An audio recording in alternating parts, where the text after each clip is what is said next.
I went to college. I went and worked out 5 hours a day, and I was working on construction, because in those days in bodybuilding there was no money. I didn't have the money for food supplements or anything, so I had to go to work. So I worked on construction. I went to college. I worked out in the gym, and at night from 8 o'clock at night to 12 midnight I went to acting class 4 times a week. So I did all of that. There was not one single minute that I wasted. And this is why I'm standing here today. With the age of 20, I went to London and I won the Mr. Universe contest as the youngest Mr. Universe ever. And it was because I had a goal. You see, if you don't have a vision of where you go, and if you don't have a goal where you go, you drift around and you never end up anywhere. 74% hate their job in America. The majority of people don't like what they're doing because they're really not doing it because they didn't have a goal and they followed this goal. They just aimlessly drift around, and then all of a sudden there's a job opening, so they get that job because you have to work. But then when you work, it's a chore. It's work. It's not fun. So if you think about, only a quarter of the people really enjoy what they're doing in life. So people always ask me, when they saw me in the gym in the pumping iron days, they say, why is it that you're working out so hard? 5 hours a day, 6 hours a day, and you have always a smile on your face. The others are working out just as hard as you do, and they look sour in the face. Why is that? And I told people all the time, I said, because to me, I'm shooting for a goal. In front of me is the Mr. Universe title. So every rep that I do gets me closer to accomplishing that goal, to make this goal, this vision, turn into reality. Every single set that I do, every repetition, every weight that I lift will get me a step closer to turn this goal into reality. So I couldn't wait to do another 500-pound squat. I couldn't wait to do another 500-pound bench press. I couldn't wait to do another 2,000 reps of sit-ups. I couldn't wait for the next exercise. So let me tell you something, visualizing your goal and going after it makes it fun. You got to have a purpose. No matter what you do in life, you got to have a purpose.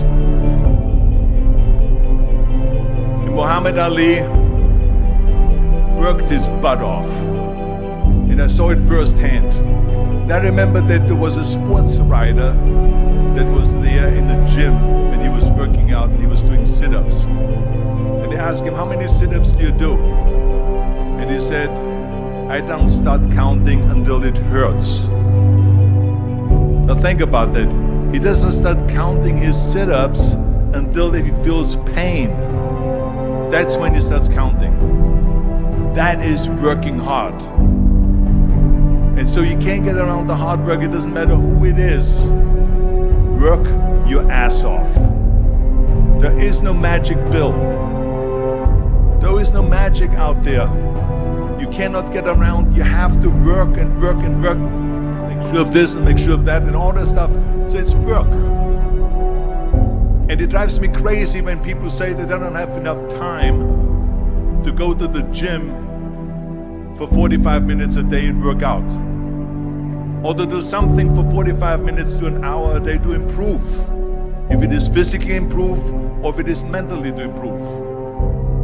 Imagine you read 1 hour a day about history.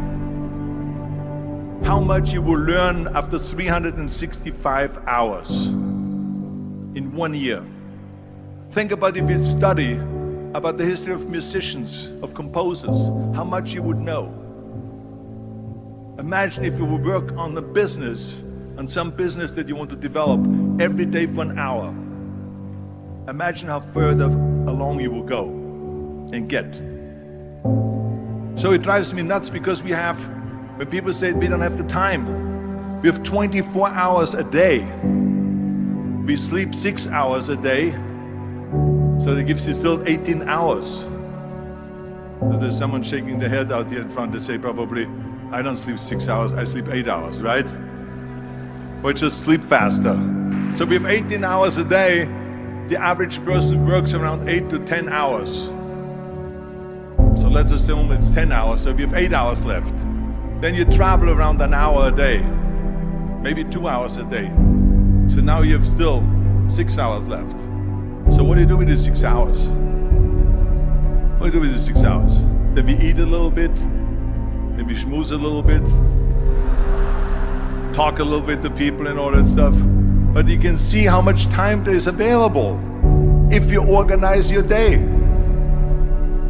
So you got to work hard. I hate plan B. And I tell you why. Because we have so many doubters, as I've said earlier, the no-sayers. We have so many of those people that say no and you can't do it, that's impossible. That is okay because we just turn off, as I said earlier, and we listen and we hear the no being a yes. You can't do it, you can do it, and all of that. So that is possible to do that amongst all the negative people around you. But when you start doubting yourself, that's very dangerous.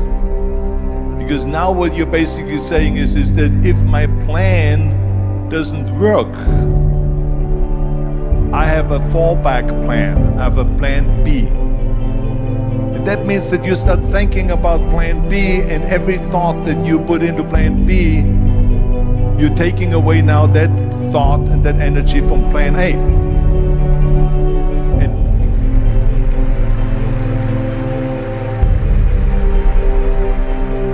And it's very important to understand that we function better if there is no safety net, because plan B becomes a safety net. It says that if I fail, then I fall and I get picked up and I have something else there that will protect me. And that's not good, because people perform better when there's no safety net.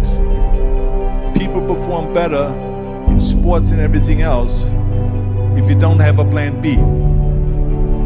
I'm telling you, I've never ever had a plan B. I said I made a full commitment that I'm gonna go and be a bodybuilding champion. I made a full commitment that I'm gonna be in America. I made a full commitment that I'm gonna get in the show business and I'm going to be a leading man. No matter what it takes, I will do the work. I will do the work over and over and over until I get it. And the same was in politics, in everything like that. So to me, it is very dangerous to have a plan B, because you're cutting yourself off from the chance of really succeeding. And the reason, one of the main reasons why people want to have a plan B is because they are worried about failing. What is if I fail, then I don't have anything else? Well, let me tell you something, don't be afraid of failing, because there's nothing wrong with failing. You have to fail in order to climb that ladder. There's no one that doesn't fail. Michael Jordan said in one of his interviews, when they said, "You're unbelievable, you're the greatest basketball player of all times." I mean, tell me about that. And he says, well, you're just mentioning the successes.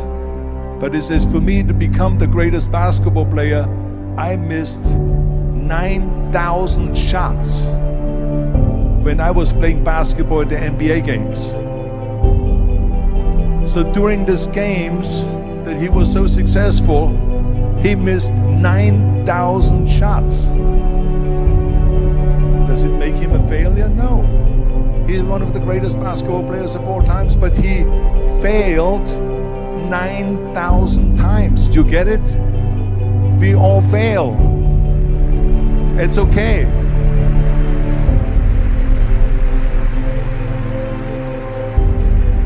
What is not okay is that when you fail, you stay down. Whoever stays down is a loser. And winners will fail and get up, fail and get up, fail and get up. You always get up. That is a winner. That is a winner. I failed in bodybuilding. I lost bodybuilding competitions. I lost powerlifting competitions. I lost weightlifting competitions.